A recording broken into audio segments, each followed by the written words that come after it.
बहुत साल पहले वरुण पर्वत के पास एक किंगडम था। उस किंगडम में एक बहुत बड़ा स्नेक रहता था। नेम था मंदविश। वो बूढ़ा हो गया था, इसलिए यूज अपना फूड ढूंढने में बहुत प्रॉब्लम होती थी। एक दिन उसने एक तरकीब सोची। वो तुरंत मेंढकों से भरे हुए एक तालाब के पास पहुंच गया। वहां वो जाके उदास होकर एक पत्थर पे बैठ गया। पास के ही एक पत्थर पे एक मेंढक बैठा था। उसने उस स्नेक को देखा। थोड़ी देर बाद उस मेंढक ने पूछा, अरे चाचा, आज आप खाना ढूंढने क्यों नहीं गए? अपना फूड क्यों नहीं कलेक्ट कर रहे हो? यह सुन के सांप ने रोने वाला फेस बनाया और मेंढक को अपनी कहानी सुनाई। सांप ने कहा, यार, मैं आज फूड ढूंढ रहा था, एक मेंढक के पीछे पीछे जा रहा था। अचानक से वो मेंढक कुछ ब्राह्मण्स के ग्रुप में जाके छुप गया। मेंढक को पकड़ने के चक्कर में मैंने गलती से एक ब्राह्मण की बेटी को बाइट कर दिया और उसकी डेथ हो गई। इससे गुस्सा होकर ब्राह्मण ने मुझे कर्स कर दिया।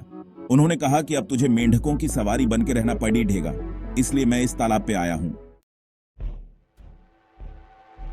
मेंढक ने यह सब सुना। वो तुरंत तालाब के अंदर गया और अपने किंग को यह सारी बात बताई। किंग ये सब सुन के हैरान हुआ।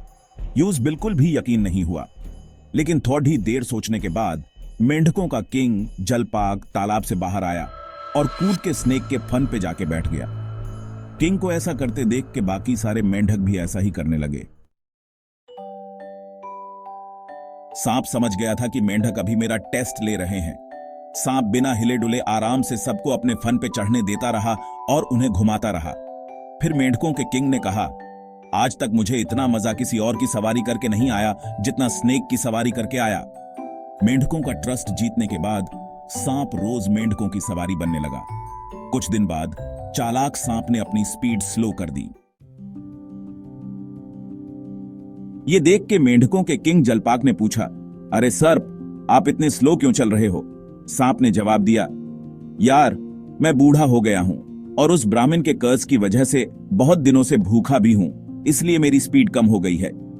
यह सुनते ही किंग ने कहा, आप छोटे छोटे मेंढक खा लो। यह सुन के सांप मन ही मन बहुत खुश हुआ। उसने कहा, राजन, मुझे ब्राह्मण का कर्ज है, मैं मेंढक खा नहीं सकता, लेकिन अगर आप कहते हैं तो मैं खा लेता हूं। और इस तरह वो रोज छोटे छोटे मेंढक खाने लगा और स्ट्रांग होने लगा। अब सांप को बिना मेहनत के रोज खाना मिल रहा था। सांप बहुत खुश था। मेंढक अभी तक सांप की चाल समझ नहीं पाए थे। मेंढकों के किंग को भी सांप के प्लान का पता नहीं चला और फिर एक दिन सांप ने मेंढकों के किंग जलपाग को भी खा लिया और तालाब के सारे मेंढकों को मार डाला। कहानी से सीख, किसी भी एनिमी की बात पर तुरंत भरोसा नहीं करना चाहिए। इससे खुद का और अपने लोगों का नुकसान होना पक्का है। चैनल सब्सक्राइब जरूर करें।